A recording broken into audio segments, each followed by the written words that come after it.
ton de coopération avec la Fédération de la Russie? Merci. Merci, merci. Singela, Singela. Donc, la comparaison entre le Mali et la RCA est très difficile pour deux raisons, pour ma part. La première raison, c'est la durée d'un contexte stable dans les deux pays. Il faut noter que le Mali a aussi connu des périodes d'instabilité. Mais ces périodes d'instabilité ont trouvé une période d'accalmie relative dans les années 90, 91, 92. Et le président Amadou Toumani Touré a réussi à stabiliser un ensemble de choses, si bien que les Maliens ont pu vivre dans un pays apaisé pendant assez de temps. En 2012, les rébellions Touareg, les rébellions qu'on avait présentées comme rébellions Touareg, avaient été stabilisées autour d'un accord qu'on appelait l'accord d'Alger, le premier accord d'Alger. Il y avait d'abord un premier accord là-bas à Alger, puis le deuxième accord d'Alger de 2015. Donc, il y avait déjà les bases d'une stabilité au Mali. Il y a un peuple qui n'est pas habitué à la déstabilisation comme le peuple centrafricain a vécu. Et au Mali, il y a un tissu industriel naissant. Il y a une période de scolarisation intense du pays, un ensemble de réalités. Donc c'est un pays qui a juste été déstabilisé, qui a véritablement été déstabilisé à partir de 2012. D'accord. C'est différent du Centrafrique. Le Centrafrique, la période de Patassé sera une période de relative accalmie, avec les menaces, mais pas avec une véritable industrialisation. D'accord. Le pays sera toujours sous assistance des Nations Unies. Le Centrafrique fait partie des pays où l'assistance des Nations Unies est l'une des plus vieilles sur le continent. C'est depuis le renversement de Bokassa, les Dako qui sont arrivés, l'instabilité a commencé. Et cette instabilité s'est toujours perpétuée. Donc, on est resté dans des schémas où très vite on revient à des périodes de transition, Ce qui fait que la socialisation politique des hommes politiques centrafricains s'est faite sur un modèle de court-circuitage des rivaux politiques et de double jeu. Donc, ça a construit des personnalités politiques particulières. Et quand vous échangez avec, quand on était à Bangui, on échange avec les hommes politiques, ce qu'il y a de particulier, c'est que, hormis quelques-uns qui déclarent, on ne sait pas si c'est sincère, mais qui déclarent officiellement qu'ils préfèrent suivre le président Touadéra parce que le président Touadéra est un guide qui propose quelque chose. La plupart se voient simplement comme de potentiels présidents. Oui. C'est-à-dire, c'est ahurissant. Pour ma part, j'ai une petite expérience j'ai une certaine expérience de la politique au Cameroun. Je vois les hommes politiques, mais il est clair que même quand vous êtes assis quelque part et qu'il y a des opposants, un opposant là, il dit qu'il sera candidat à présidentiel, c'est ses pairs qui lui disent que toi là, on sait que ce que tu fais là, c'est juste pour te faire un peu d'argent. Fais-toi de l'argent, tu restes tranquille. Donc, c'est comme si il y a un consensus sur chacun connaît sa place. Mais au Centrafrique, ce que j'ai remarqué, c'est que le gars, il y croit vraiment. Il y croit. Il n'a pas le potentiel, mais il y croit. C'est un peu... donc, il a un déphasage avec la réalité. Une telle personne, c'est facile de la voir, donc, de l'entraîner dans des logiques, par exemple, de guerre civile. Ouais. Parce qu'il y croit vraiment. Lui, il est à fond dans l'idée de... Peut-être que c'est le côté très sincère du Centrafricain. Il y croit tellement que lui, il sait qu'il va devenir président. Il ne fait pas l'évaluation, il ne dit pas non. Quand je me vois avec Guédé, Guédé a les moyens plus que moi, Guédé a plus de population. Lui, même s'il a que 2 personnes, il sait qu'il peut devenir président. Et beaucoup, dès qu'ils sont dans les bonnes grâces d'un haut fonctionnaire français, là, il devient une personne différente. Donc, c'est une réalité locale que j'ai touchée du doigt, que j'ai compris que c'est une faiblesse. C'est une faiblesse. Or, le président Touadéra, ce que j'ai appris, c'est que il donne cours à l'université Bangui depuis 1985. Donc, il connaît mieux ces hommes-là que moi. Il sait que celui-ci, il est dangereux. Tout ce qu'il fait, c'est simplement parce que je suis au pouvoir. Donc, il connaît la psychologie de son entourage. Et dans son entourage, vous savez, il y a les anciens rebelles. Il y a les anciens rebelles. Il y a les gens comme les Maximo, qui ont été rebelles, qui ont été, anti-Balaka. On l'a envoyé à la CPI et pourtant il a été lui-même il a été ministre. Il y a des gens comme ça qui ont vécu. Donc, en dehors, je ne dis pas que Maximo Gomis n'est pas dans l'entourage du président, mais je dis qu'il y a des gens qui ont ces trajectoires. Des gens qui ont été rebelles. Des gens donc qui savent qu'ils doivent leur ascension aux groupes armés. Oui, bien sûr. Leurs compétences ministérielles, je ne vous mens pas, ce que j'ai compris à Bangui, c'est que leurs compétences ministérielles parfois sont remises en question. C'est-à-dire qu'il est ministre, mais sa participation véritablement à l'essor, le président l'a fait juste parce qu'il veut un entourage. Il veut respecter sa parole lors des accords de Khartoum, qui était pour lui une manière de contrecarrer les plans de la France en Centrafrique. Donc, la nature de la sphère politique centrafricaine fait que on a un modèle différent de leadership qui prévaut là-bas. Maintenant, le président, lui, il agit. Moi, j'ai vu beaucoup de choses. Le président, lui, il agit avec son équipe. Il a son équipe avec laquelle il travaille. C'est-à-dire que c'est avec son équipe-là qu'il réussit à aller trouver un tel, à aller trouver les financements, à aller trouver un ensemble. Vous allez voir, le président Touadéra se déplace beaucoup. Il est obligé. Pourquoi Voilà, vous allez voir. Si par exemple, vous laissez, vous regardez Assimi Goïta, lui par contre, il est sur place. Les autres vont, les autres sortent. Voilà. Lui, il sort parce que c'est autour de lui qu'il a réuni une certaine expertise souverainiste. Le reste, c'est un gouvernement, mais comme je vous ai rappelé la nature du gouvernement, vous n'allez pas envoyer un ministre qui n'a pas la compétence de négociation et discuter avec surtout d'enjeux aussi cruciaux. Il peut arriver à détourner l'objet de la mission. Il peut faire beaucoup de choses. Donc, au Mali, l'un des atouts, ça a été d'avoir les proches de colonel Assimi Goïta, les 5 colonels. C'est des colonels qui se connaissent. Ils se connaissent. Ils ont fait... Oui. Il a une équipe de confiance. D'ailleurs, même au départ, ce que j'ai appris, le vrai patron des trucs, bon, l'un des patrons, parce qu'aujourd'hui, c'est pas bien de le dire comme ça. L'un des patrons, c'était le colonel Sadio Kamara. L'un des cerveaux de l'équipe, c'était le colonel Sadio Kamara. Mais Sadio Kamara a été tellement parce qu'il s'est dit, pour des questions, lui, il a un leadership très fort. Lui, c'est quelqu'un qui bouscule. Vous avez vu, il est ministre de la Défense. C'est lui le patron du CNT. Il est quelqu'un de dur. Mais pour des raisons d'un leadership optimal, il a préféré laisser le colonel Assimi Goïta. Vous voyez un peu ça.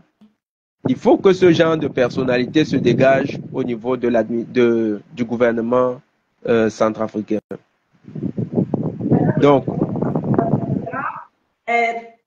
est en danger alors. Ou bien ils s'entourent, malgré lui, de personnes en qui il n'a pas confiance, à 100%. Oui, mais qu'est-ce qu'il... C'est une question qu'on peut se poser. Il arrive au terme d'une transition où Madame Samba Panza a organisé le forum de Bangui. 14 groupes armés ont déposé les armes en 2015. L'image de la réconciliation, c'est l'image qu'on vend aujourd'hui au Centrafrique. C'est-à-dire que au-delà de l'action militaire du président Touadéra, il doit garder cette image de réconciliation. S'il était venu plutôt comme sans les actions sur l'idée qu'on dit de la réconciliation là, et qu'il s'était imposé militairement au Centrafrique, ce serait autre chose. Là, ce serait autre chose. Mais maintenant, il y a l'idée de réconciliation là. Cette idée-là, moi, je trouve qu'elle est très pernicieuse. Parce qu'au nom de la réconciliation, on a créé un gouvernement qui a des ministres ou bien qui a des membres, mais pas des membres qui sont forcément dans la philosophie du président. C'est des membres qui sont là parce que pour eux, c'est une question d'ascension politique. Ils vont avoir un bon salaire, ils vont se désintéresser de la rébellion, ils vont avoir un traitement de ministre, ils vont donc rester calmes. C'est un peu ça. Donc on peut dire que dans ce cadre-là, le président privilégie la paix et il ne veut pas rouvrir d'autres fronts sur le plan national, il préfère se concentrer au niveau international. Maintenant, peut-être que ça... Avec sa diplomatie-là, on ne pas tourner en rond, pas tourner en rond avec... bon, maintenant, c'est bien, ma soeur, parce que tu poses, et c'est là l'enjeu. C'est que toute cette situation peut changer si la société civile centrafricaine fait exactement comme la société civile malienne. C'est-à-dire que cette société civile investit les rues de Bangui régulièrement, demande le départ d'un ensemble de forces, demande un ensemble, en fait, fait des revendications fortes, exactement comme on a vu au niveau du Mali. S'il y a une comparaison à ce niveau, il faut aussi reconnaître qu'à ce niveau, la société civile centrafricaine, elle attend. C'est comme si on croit que le président Touadéra, c'est un magicien. Non, il a besoin de voir une force populaire qui porte le projet. Souvenez-vous, pour la modification de la Constitution, il avait dit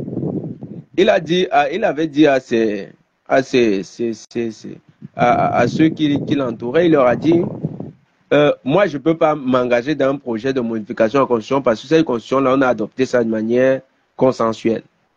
La Constitution est 2016. Mais par contre, si le peuple le demande, alors là, je ne peux que me plier. Et vous avez vu, quand l'information est passée, les populations, les leaders de société civile qui étaient convaincus de son travail se sont levés, ont activé les leviers populaires qui ont amené le président à se plier. Je pense que si le président Touadéra aujourd'hui constate que dans la rue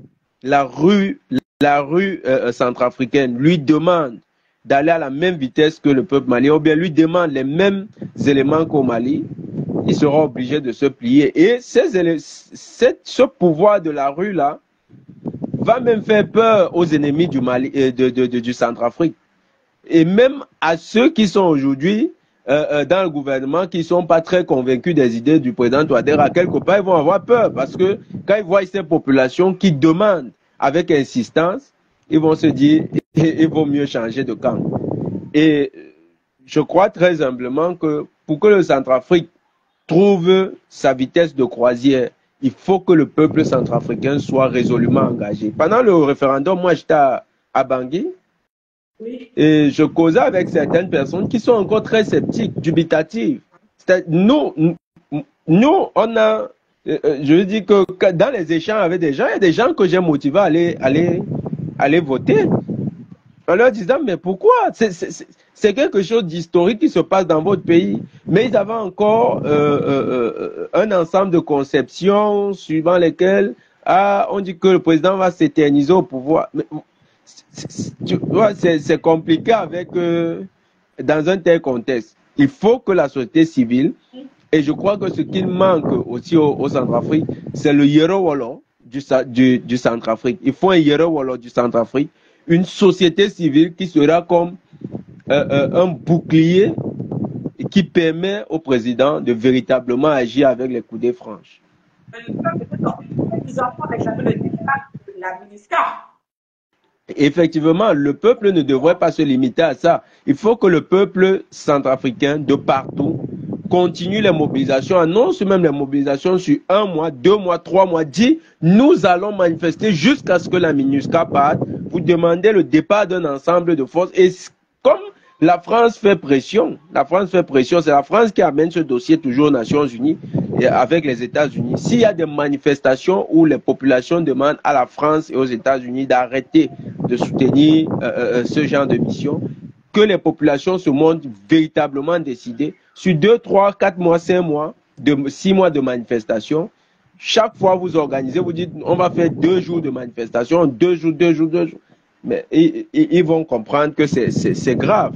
Le président lui-même ne veut pas voir des mouvements sociaux tout le temps dans le pays. Il sera obligé de passer à la vitesse supérieure pour demander le départ de la MINUSCA. Surtout que le Centrafrique est le premier pays dans la coopération avec la Fédération de Russie, ça il faut le dire, et le premier dans cette coopération à avoir réussi à sécuriser plus de 80% de son territoire. C'est le Centrafrique qui l'a réussi en premier. D'accord. La manière avec laquelle on a vu la libération de Kidal, la communication négative, on dit mais Bangui sera libéré quand? Je dis mais c'est déjà fait. Ils m'ont dit ah bon, on n'a pas vu la communication passer. Vous qui avez été plusieurs fois avant avec les médias panafricains et tout ça, est-ce qu'il y a un souci de communication? Oui, il y a un souci. Par exemple, il y a les chaînes de télé, les chaînes de radio. Moi, j'ai vu l'Église catholique à sa chaîne de radio, qui n'est pas très patriotique. Oui, les chaînes là, ils diffusent parfois des choses bonnes. Ils invitent des hommes politiques tendancieux qui distraient un peu le peuple.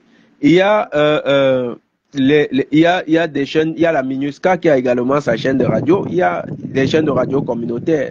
Donc, avec l'essaimage d'un ensemble d'acteurs comme ça qui tiennent un discours tout à fait de nature à rendre toujours sceptiques les populations, c'est clair que l'atmosphère n'est pas à créer un cadre patriotique serein. Donc, il faut aussi que les panafricanistes qui sont engagés au niveau de la diaspora s'unissent avec des relais locaux pour que ces derniers investissent les médias. Et il faut aussi une veille sur les réseaux sociaux pour davantage porter le message de la libération du Centrafrique. Parce que le Centrafrique, le cas du Mali et le cas du Centrafrique aussi, c'est ça la différence. C'est que les Maliens, par exemple, je prends un live comme ce qu'on est en train de faire là. Si on se met à parler du Mali là, vous allez voir que les chiffres vont exploser tout à l'heure sur Facebook. Ils vont se partager, ils vont... Voilà. C'est une société civile qui est alerte. Donc, la diaspora, vous, les Amazones, les autres leaders de la société civile dans la diaspora, il faut créer un essaimage. Très cher à Bangui, vous avez dû le remarquer. Oui, je l'ai remarqué, Voilà.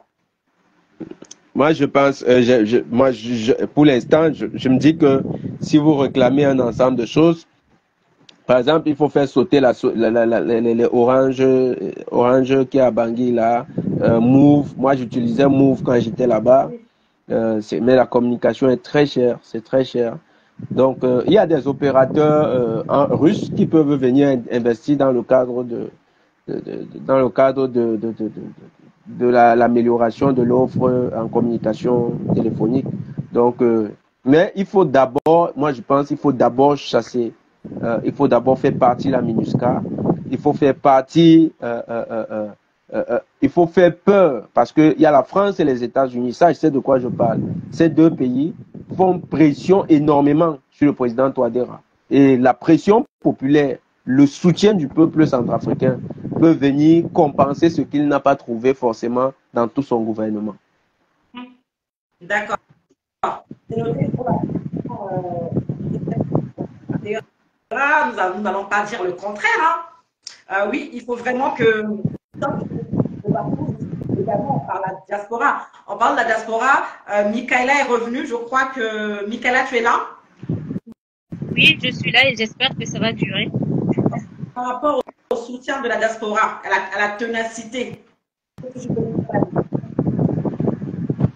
En fait, je ne sais pas si je vais répéter ce que peut-être que Jonathan a dû déjà parler de ça, mais en fait, le peuple malien, la compréhension du peuple malien est complètement différente. Quand je parle du peuple malien, je parle aussi de ceux qui sont, surtout de ceux qui sont sur les réseaux sociaux. C'est-à-dire le peuple malien a compris au fait que son pays est envahi. Son pays est envahi et il a compris que ceux qui ont envahi ce pays-là, ceux qui prétendaient venir au fait les aider à se débarrasser des terroristes, au fait, ce sont ceux-là qui animent ces terroristes-là. Chez nous, c'est la même chose. C'est la même chose. Mais le Centrafricain, je ne dirais pas de Centrafrique, hein, je parle plus de la diaspora. Ce qui intéresse les Centrafricains de la diaspora, c'est le pouvoir. C'est le pouvoir. C'est juste le pouvoir. Voilà. Au lieu d'être ensemble et de se dire, voilà, nous avons un ennemi commun, au fait, qui est là pour déstabiliser la RCA, tout le monde, on doit être ensemble derrière celui qu'on a choisi, c'est-à-dire le président, hein, pour l'aider à combattre cela. Non, non, non, non. Le Centrafricain de la diaspora se laisse facilement manipuler par de l'argent. Hein, cet argent qui est fabriqué, qui n'est que du papier, qu'ils peuvent fabriquer autant qu'ils veulent en France là-bas, et mettre dans des valises comme on a pu le voir au Gabon. Hein, c'est que du papier. On peut prendre le papier et en faire autant qu'on veut. Donc, on leur promet des choses qui vont également qui ne les avantagent pas non plus parce qu'on les utilise pour les profits d'autres. Je ne sais pas si c'est parce qu'ils ne cherchent pas à comprendre ou c'est parce que ils sont tellement manipulables par de la pacotille. Hein? Ils ne sont pas solidaires comme le peuple malien. Le peuple malien a compris qu'il faut se débarrasser hein, de ceux qui viennent, de ceux qui sont venus, qui sont là depuis des années à déstabiliser le pays. Donc, il faut les chasser. Ça, tout le peuple malien a compris. On n'a jamais vu un peuple malien venir sur... on n'a jamais vu des Maliens sur les réseaux sociaux venir 24 heures sur 24 à tirer sur Assimi Goïta. Jamais. Au contraire, ils sont tous derrière lui. Et Assimi Goïta, c'est comme le véhicule et le peuple, c'est le carburant. Sans le carburant, le véhicule ne peut pas avancer. Donc voilà, ils sont derrière lui. Et c'est comme on dit, hein, l'union fait la force. Donc ils ne peuvent que avancer ensemble. Chez nous, c'est, voilà, je suis... tu vois, c'est comme si dans une famille, un cambrioleur vient de rentrer là, et le cambrioleur est en train de chercher à faire des deals avec des membres de la famille, tout en sachant que ce cambrioleur-là est là pour détruire toute la famille. Et il y en a qui vont aller faire le deal avec. C'est comme ça que je vois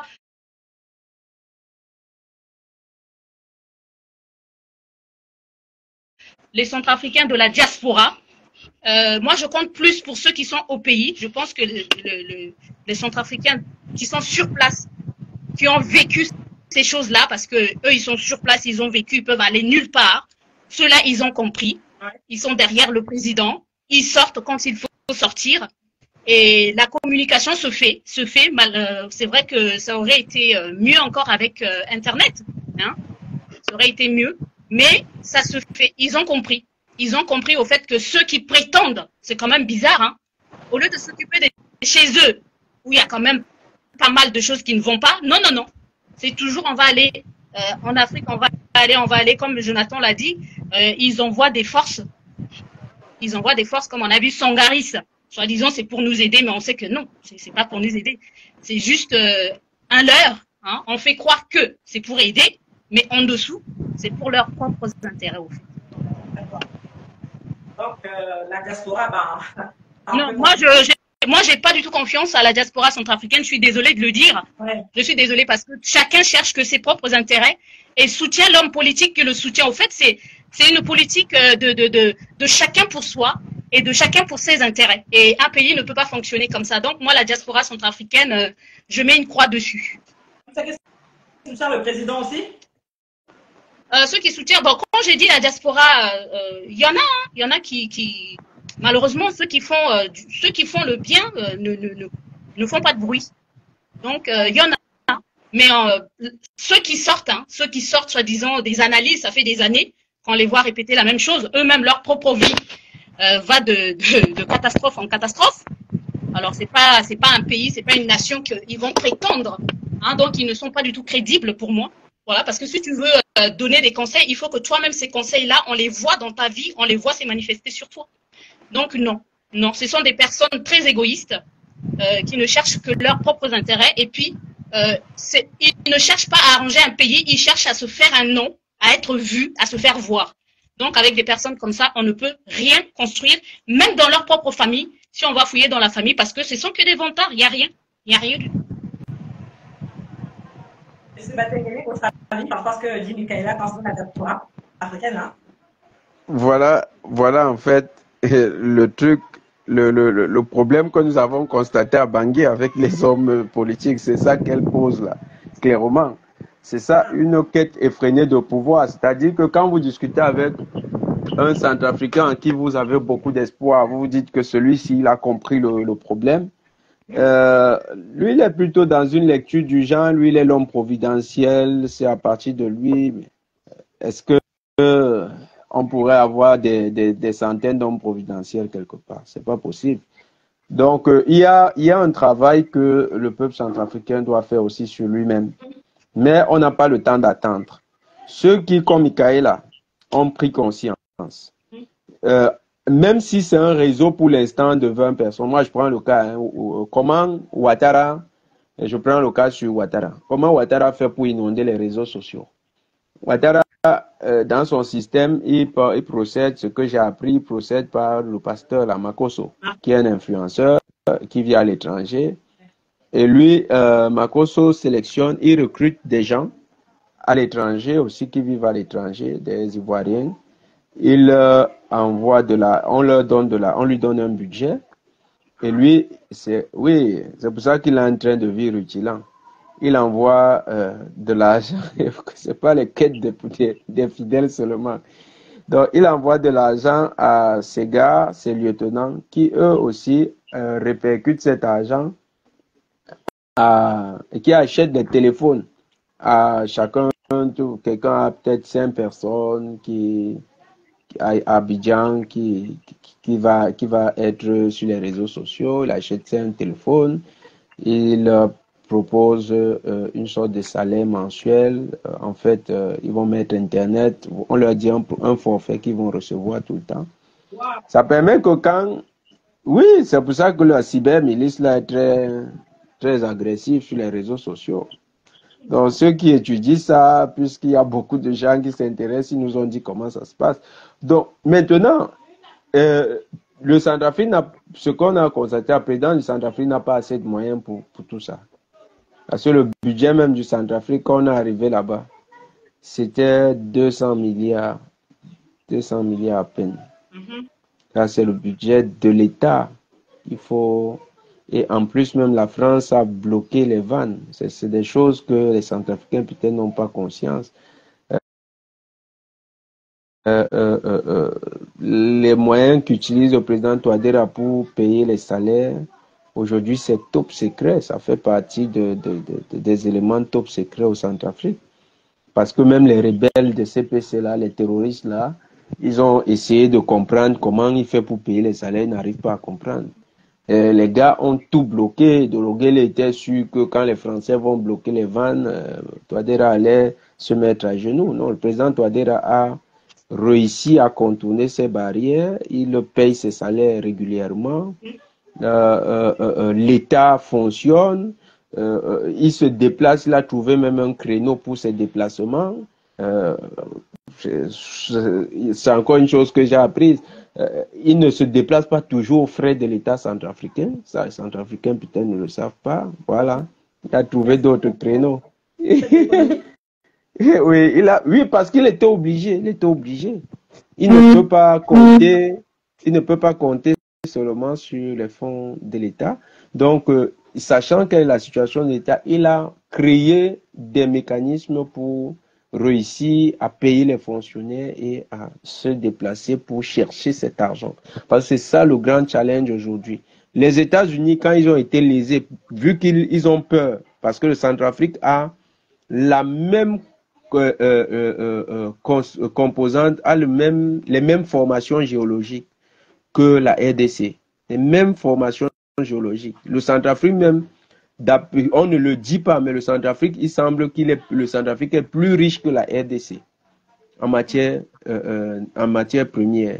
Donc les États-Unis veulent à tout prix que le Centrafrique soit... Aujourd'hui, c'est les États-Unis qui font même plus pression sur le Centrafrique. Ils veulent avoir une main au Centrafrique et ils ont peur que les Russes, parce que les Russes ont toutes ces ressources naturelles. Maintenant, si les Russes et les Centrafricains sécurisent les ressources naturelles de Centrafrique, ça veut dire que les États-Unis n'auront pas accès à ces riches ressources qui sont très importantes dans la course technologique. Donc, les Centrafricains ont donc vécu quelque chose où les Américains, les États-Unis et les Français ont bloqué l'argent. L'Arabie Saoudite voulait goudronner les rues de Bangui. L'Arabie Saoudite avait déjà mis les fonds à disposition. Les Qataris disent qu'ils sont prêts à faire la nouvelle ville de Bangui. Ils sont prêts. Et cet argent-là, on parlait des investissements en Centrafrique qui se chiffreraient à 40 milliards de dollars.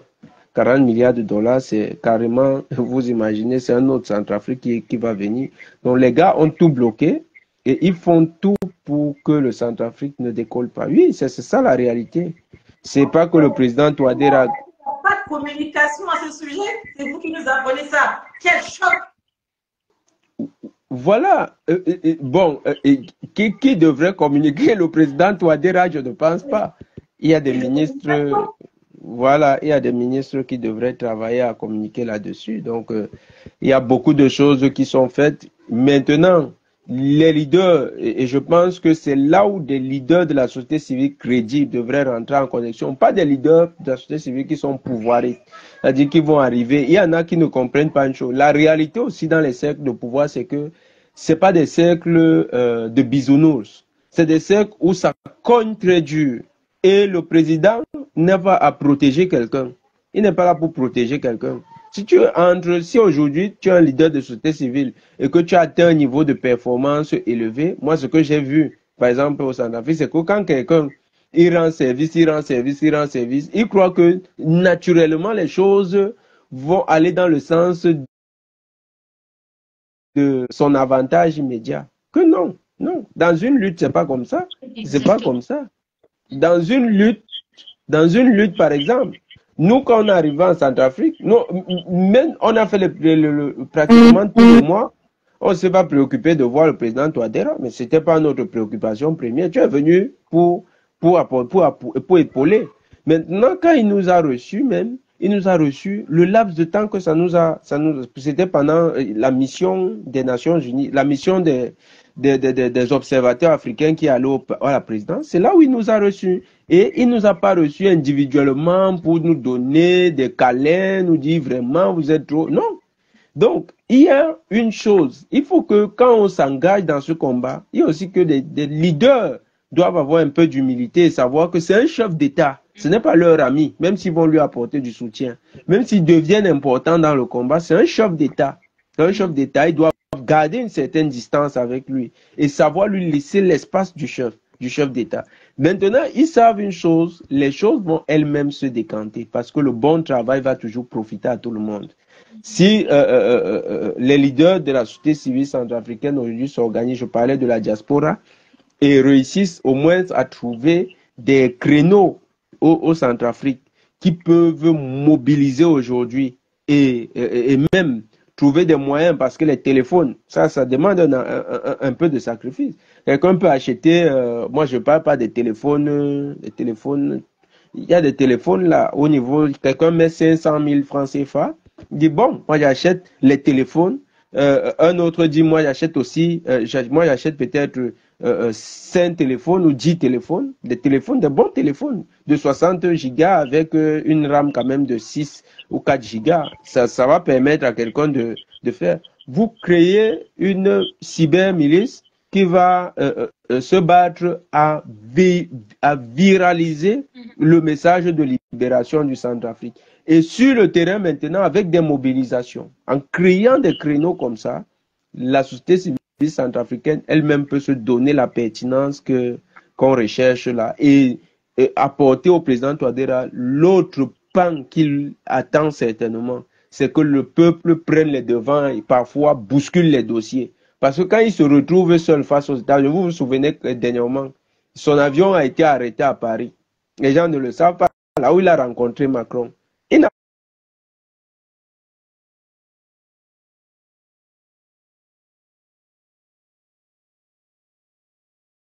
pas décidé d'aller voir Macron, on ne l'a pas appelé. Il était en train d'aller à un sommet. Oui, l'avion a été détourné sur Paris. Et il y a beaucoup de choses que quand vous... Mais c'est un chef d'État, il ne va pas venir à la télé et dire vraiment on m'a détourné l'avion, mon avion, je ne pouvais pas. Non. Donc oui, mais Macron voit ce qu'il est en train de perdre. Le Centrafrique est extrêmement riche. Extrêmement riche. Pourquoi on a débarqué Bozizé? C'est à cause du pétrole et du pétrole, le coton et le palmier à huile. Il a donné le palmier à huile comment on les appelle, les gens d'Asie, là. Ceux qui font le palmier à huile, beaucoup, là. Il a donné le pétrole aux Chinois, il a voulu donner le coton aux Chinois également. Français lui dit, c'est quoi ton problème? Wow. Normalement, c'est nous. Donc, il y a des choses que quand... L'autre jour, quand il a donné le truc aux Américains, il y a une société américaine, là, je crois que si c'est Backerton, je ne sais pas trop, je vais retrouver le nom de la société. Il leur a donné une exploitation, mais ça a créé un tollé à Paris. Aujourd'hui, Paris et Washington ont des problèmes. Paris et Washington ont des problèmes à cause de cette affaire, à cause de ce contrat. Et immédiatement, la semaine dernière, si vous avez regardé l'actualité, Paris a envoyé les trucs humanitaires, tout ça, ils veulent faire une opération marketing là. Bon, je ne sais pas trop de quoi il en ressort, mais vous voyez qu'ils posent des actions parce qu'ils ont peur de perdre totalement au Centrafrique. Et la perte du Centrafrique, c'est une grosse perte pour les intérêts français parce que sinon, aucune fixation sur le Centrafrique. La France sait ce qu'elle perd. Hein. Il y a l'uranium, il y a beaucoup de ressources au Centrafrique. Maintenant, il faut que la société civile centrafricaine s'organise. Ce qu'on a décrié là, c'est les faiblesses qu'on remarque partout, hein, dans les États qui sortent de la situation. Le Centrafrique sort de 1979 à 2015. Le Centrafrique, ça a été un cycle permanent de déstabilisation. Pour moi, je me suis dit que c'est normal. C'est normal d'avoir... Quand quelqu'un vit déjà sans espoir, il ne sait pas s'il va vraiment vieillir là. La première opportunité qu'il voit désormais, il s'y accroche. Hein. Il s'y accroche, c'est normal. Normal. Quand des hommes politiques te racontent que en 2013, vraiment, on ne pouvait même pas sortir, on ne pouvait pas aller ici, on ne pouvait pas. Certains hommes politiques là-bas, quand ils vous parlent je ne sais pas, si vous êtes habitué à un certain cadre, il y a des choses que quand quelqu'un vous raconte, pour lui, ce qui lui tient à cœur, vous comprenez le niveau de traumatisme qu'il a subi sans en être conscient. Pour lui, il se dit qu'il vous dit quelque chose de sensé, mais vous comprenez qu'il y a un gros problème derrière. Vous l'écoutez, vous comprenez ce qui s'est passé. Il y a eu vraiment un travail de la France qui visait à faire du Centrafrique un terrain d'expérimentation du chaos permanent. Donc le Centrafrique est en train de sortir de là. On ne peut pas en vouloir encore à toute cette génération qui a vécu ça parce que chacun a été traumatisé à sa manière. Mais maintenant, ceux qui ont déjà la lumière, comme nous les panafricanistes, il faut rester focus dans le combat, créer les stratégies pour avancer. Les hommes politiques, quand moi, un homme politique me dit qu'il est proche de Delogele, Quand je cause même à un Centrafricain me dit qu'il est peu de Logele, j'arrête de causer avec lui. C'est pas que je ne veux pas le convaincre, c'est que je sais que le chemin est long. Là-bas, Ouais. là-bas, ils croient que c'est des gens qui, quand tu les écoutes, ils croient que la France, c'est comme une terre sacrée. Pour eux, je ne sais pas, mais dans leur tête, il y a des choses que toi, tu as déjà cassées dans ta tête, mais eux, c'est tellement précieux, la communauté internationale les aime, c'est comme ça. Ils se disent, s'il n'y a plus la communauté internationale, le Centrafrique s'effondre. Bon, c'est... Pas confiance en eux-mêmes. Oui, non, pas confiance en eux. Donc, ce n'est que les réalisations qu'on va mettre sur le terrain qui va les amener eux-mêmes à s'empower, comme on dit souvent en anglais, là. Ils vont eux-mêmes se capaciter eux-mêmes. Pas quelqu'un qui va leur dire, et puis en voyant comment les choses changent, ils vont commencer, ah, vraiment, on se trompait, ah. Et ils vont revenir peut-être de bonne foi cette fois-là et travailler dans le sens. Mais il faut une vraie dynamique, il faut soulever les sociétés civiles. Vous avez été à Bangui soutenir la nouvelle constitution. Est-ce que pourrait être candidat quand même? Même si... De Logele est respecté. Pour être honnête, il est respecté. Pourquoi il est respecté? Parce qu'il a l'argent. C'est tout. C'est ce que j'ai constaté. Hein. On sait que De Logele a l'argent. De Logele a l'argent. On parle de ça. On vous dit voilà la maison de De Logele qu'il a abandonnée. On vous montre sa barrière là quand vous roulez. On vous dit voilà sa maison qu'il a abandonnée. De Logele, il y a quelques personnes. Nous sommes africains. Vous savez ce que c'est. Quand tu as un peu d'argent, tu as quand même ton petit harem là. Même si tu es le plus méchant du village, il y a quand même quelques courageux qui t'aiment. Donc, c'est aussi ça. Il peut revenir, il peut mobiliser quelques personnes, mais il n'y a plus de poids véritable. L'opposition n'a plus un poids véritable à Bangui. Non plus un poids véritable. Vous savez, le jour du référendum, quand on allait au PK5, l'image qu'on avait du PK5, les affrontements de 2013, c'était encore dans la tête. Mais je peux vous dire qu'au PK5, la participation, ça je parle de ce que j'ai vu, la participation au PK5 était phénoménale. Oui, c'était intéressant de voir le nombre de personnes qui est venu au PK5 à Bangui. C'était très, très, très significatif. C'était très significatif. On est allé dans d'autres quartiers, on a vu la participation, on a échangé avec les gens et il y avait ce sentiment qu'ils sont en train de réaliser quelque chose d'historique. Donc ça, c'était... C'était pour le chant à l'écriture. Tout à fait, tout à fait. Surtout que beaucoup de relais avaient travaillé à faire comprendre aux populations que voilà, vous allez devenir désormais les véritables propriétaires de vos ressources. Il y avait des pratiques qu'on leur disait que vous n'allez plus subir. Donc, les gens étaient très fiers pendant le référendum d'aller voter. J'ai vu des grands-papas qui venaient voter. Des grands-pères, des grands-mères. On est allé au 12e arrondissement là-bas, à l'école publique. Les gens, c'était les grands-parents qui venaient voter. On est allé dans plusieurs localités de Bangui. On a visité pratiquement 5